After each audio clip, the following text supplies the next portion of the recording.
इस वीडियो में जो डॉगी आप देख रहे हैं, ये बेचारा बहुत ही गंभीर रूप से घायल है। आपको वीडियो में दिखाई भी दे रहा होगा, इसके मुँह पर भी चोट लगी है, कमर पर भी चोट लगी है और एक पैर में भी चोट लगी है। बेचारे मुँह पे तो काफ़ी सूजन आ गई है, जिस वजह से इसको खाया-पिया भी सही से नहीं जा रहा है। इसको हम लिक्विड ही दे रहे हैं। डॉगी बेचारा बहुत ही गंभीर रूप से घायल है। अभी 1 हफ्ते से फ्रेंड इसका ट्रीटमेंट चल रहा है और लगभग 50% इसका ट्रीटमेंट कंप्लीट हो चुका है। इसके जख्म में एक भी कीड़ा तो नहीं है, बस जख्म भरेगा। इसका बाद में मैं आपको अपडेट दूँगा। फ्रेंड, ये तो मैंने कुछ मैसेज देने के लिए इसकी वीडियो शुरू में ही डाल दी है। इस पर किसी ने वो डाला हुआ था फिनाइल। फिनाइल के कारण इसका जख्म और भी गहरा हो गया है, क्योंकि उसमें हार्मफुल केमिकल होते हैं। तो प्लीज़ आप लोग जो है इस तरह के केमिकल बिल्कुल ना डालें। पेट्रोल, डीजल, मिट्टी का तेल और ये मोबिल और ये फिनाइल बिल्कुल भी ना डालें। इतनी महंगी दवाई भी नहीं आती है, आप उसको दवाई दे सकते हैं बर्फ़ी के पीस में और वो उसी से ठीक हो जाएगा। मैं आपको वीडियो लास्ट तक देखें, आपको बताने वाला हूँ कि मैं इसका इलाज कैसे कर रहा हूँ और आप ऐसे किसी भी इंजर्ड स्ट्रीट डॉग का ट्रीटमेंट कैसे कर सकते हैं, चाहे वो कितना भी घायल क्यों ना हो, कितने भी कीड़े क्यों ना पड़ गए हों, कितनी भी बदबू क्यों ना आ रही हो, क्योंकि इसमें से बहुत ही बदबू आ रही थी। फ्रेंड, इस क्या होता है कि इस तरह के जो डॉगी होते हैं उनमें से बदबू जब हो जाती है और वो उनको लोगों से देखा भी नहीं जाता, उनको उल्टी आने लगती है, तो क्या होता है इनको वो सब मारने लगते हैं, जिस कारण इनको खाना भी नहीं मिलता और ये दर दर बेचारे भटकते फिरते हैं छुपते छुपाते। तो मतलब पहले तो वो अपने जख्म से दुखी है, फिर बाद में उसको खाना नहीं मिल रहा है। तो मैं आप लोगों से रिक्वेस्ट करना चाहता हूँ कि प्लीज़ अगर इस तरह का कोई डॉगी मिले, थोड़ी हिम्मत दिखाएं। कोई इतना बड़ा इशू नहीं है। आप उसको जो है, मैं आइवरमेक्टिन टैबलेट आती है, 10 mg की टैबलेट ले लें और वो उसको बर्फ़ी के पीस में दे दें और वो उससे जो है मतलब बेचारा ठीक हो जाएगा। अगर शुरू में आपको लगे कि ये डॉगी हमें दोबारा नहीं मिलेगा, तो आप उसको 20 mg स्टार्टिंग में ही दे दें।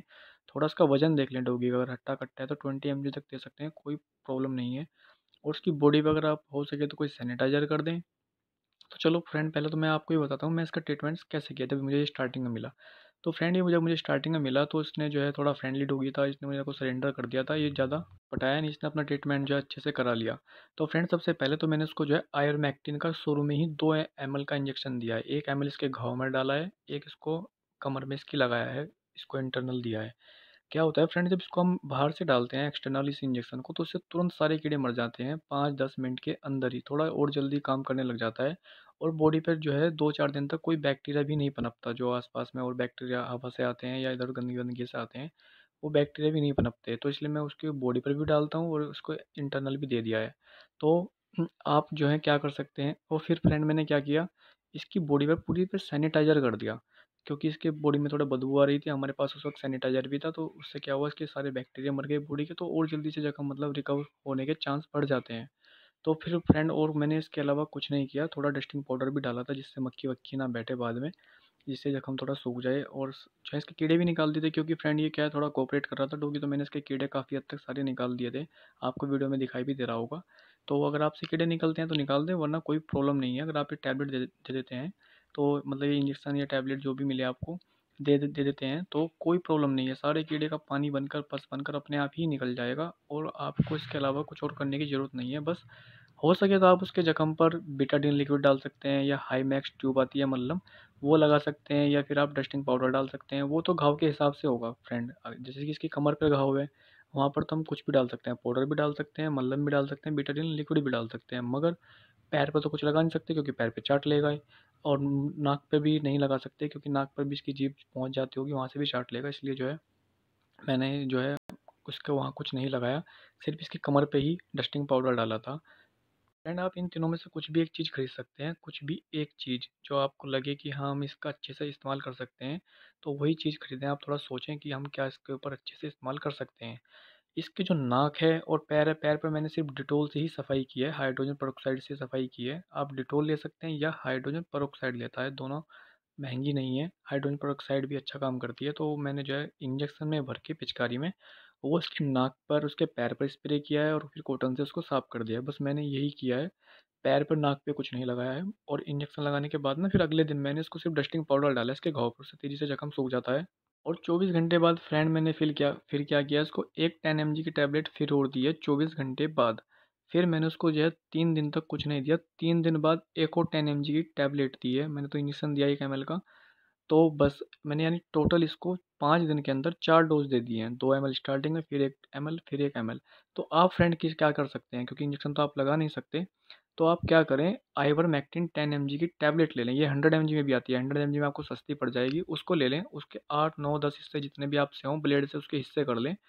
वैसे तो 10 एमजी के ले लें अगर कुछ समझ ना आए, तो मैं तो इसलिए 100 एमजी में इसलिए बताया, वो सस्ती पड़ जाती है। खैर, तो आप 10 एमजी की एक डोज़ दे सकते हैं उसको स्टार्टिंग में। अगर गंभीर रूप से घायल है तो शुरू में ही 2 टैबलेट दे दें, और फिर उसको जो है जख्म पे कुछ सैनिटाइज़र वगैरह, डेटॉल वगैरह जो भी आपके पास उस वक़्त हो, हाइड्रोजन पेरोक्साइड, मतलब एक ही चीज़ डालनी है, सब चीज़ नहीं डालनी है, जो भी आपके पास हो वो डाल सकते हैं। और आपका डॉगी थोड़ा फ्रेंडली है, आपके आस-पास आने-जाने लग रहा है मतलब हर रोज़, तो आप डस्टिंग पाउडर ले लें, वो ज़्यादा अच्छा विकल्प रहेगा। शुरू में मैं आपको ऑप्शन देता हूँ डस्टिंग पाउडर का, फिर हाईमैक्स मलहम का, फिर तीसरे नंबर पर आती है बीटाडीन, यानी मैंने कि इसकी जो है पावर के बारे पावर के हिसाब से बताया। चौथा ऑप्शन है डिटॉल का। तो में से जो भी आपको अच्छा लगे वो आप ले सकते हैं। एंड डॉगी थोड़ा फ्रेंडली है तो आप एक 10 एमजी की टैबलेट खिला दें, एक 10 एमजी की पीस कर उसके जख्म पर डाल दें, उससे भी बहुत अच्छा रहेगा, बिल्कुल मतलब बहुत तेज़ी से काम करेगी। और फिर 20 एमजी स्टार्टिंग में दे दी, उसके फिर 2 दिन का गैप देके तीसरे दिन फिर आप एक टैबलेट दें। ये मैं आपको हट्टे-कट्टे कुत्ते के लिए बता रहा हूँ, जो बिल्कुल हेल्थी डॉगी है। जो कमज़ोर है उसको जो है शुरू में 10 एमजी, फिर 2 दिन बाद या 24 घंटे बाद एक और 10 एमजी बस। उसके बाद अगर आपको लगता है कि अभी भी कुछ कमी रह गई है, तो 2 या 3 दिन का गैप देकर आप एक और 10 एमजी की टैबलेट दे सकते हैं। फ्रेंड कुछ समझ ना आया तो आप मुझे कमेंट कर सकते हैं, उसमें कोई मतलब बड़ी बात नहीं है, और मैं आपको व्हाट्सएप नंबर दे दूँगा, आपको गाइड कर दूँगा। ये किसी की देख-रेख में ही करें, मतलब समझ ना आए तो। तो 1 हफ्ता तो बीत चुका है, मैं इसको जो है आज एक और टैबलेट दूँगा, यानी टोटल टैबलेट हो जाएँगी 5, क्योंकि मुझे बाद में डर रहता है कभी ये खुजली इसको खुजली हो जाए। इस टैबलेट से खुजली भी नहीं होती, कीड़े तो मरते ही हैं, जख्म भी बढ़ता है, इससे खुजली भी नहीं होती है। तो कभी ये खुजा के और जख्म को गहरा कर ले, इसलिए जो है मैं इसको 7 दिन बाद एक और टैबलेट दूँगा।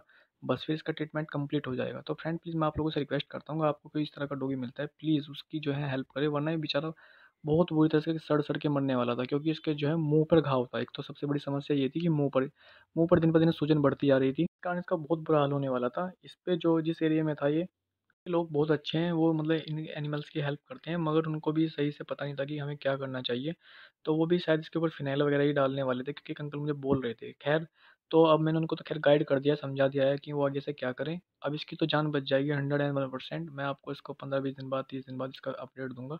तो फ्रेंड प्लीज़ आप लोगों से मेरा रिक्वेस्ट है कि इस तरह के डॉगी को खाना दें भरपेट, आप दूध-वूध पिला सकते हैं, उसको कोई प्रॉब्लम नहीं है, और टैबलेट तो ज़रूर दे दें। टैबलेट देकर फ्रेंड टेंशन खत्म हो जाएगी, क्योंकि अगर आप उसको कुछ इंटरनल दे देते हैं, तो उसके पूरी बॉडी में फैल जाता है। पूरी बॉडी में जहाँ भी बैक्टीरिया होंगे, चाहे कितने भी घाव हों, वहीं पे सारा काम करता है। बस डोज़ का थोड़ा ध्यान रखना होता है। और जो है उसके ऊपर बॉडी पर आप कुछ भी डाल सकते हैं, सैनिटाइज़र हो, डिटॉल हो, या मलहम वगैरह कुछ भी हो। आप लोगों की थोड़ी-सी हिम्मत के कारण किसी की जान बच सकती है, उसको तकलीफ़ कम हो सकती है। देखिए फ्रेंड, अगर मरना है इसको तो मर जाए, कोई प्रॉब्लम नहीं है। वैसे इनकी बेचारों की कोई इस दुनिया में कदर नहीं है, पर ये तड़प-तड़प के नहीं मरना चाहिए। मेरी तो बस आप लोगों से यही रिक्वेस्ट है कि आप जो है इनकी केयर करें। बहुत डॉगी ऐसे रेस्क्यू किया है, कोई उनका पैर तोड़ देता है इनको भगाने के चक्कर में, प्लीज़ ऐसा ना करें। होता है जब इनकी इतनी गंभीर हालत हो जाती है तो ये पागल से हो जाते हैं। अगर आप इनको बुलाओगे भी ना पूछ-पूछ करके, ये बिल्कुल भी नहीं आएगा, क्योंकि हर समय मक्खी काट रही है, कीड़े गुदगुदा रहे हैं, एक जगह टिकते नहीं, भागते रहते हैं, जिस कारण थोड़ा पागल से हो जाते हैं। तो फ्रेंड प्लीज़ इन लोगों की आप हेल्प करें।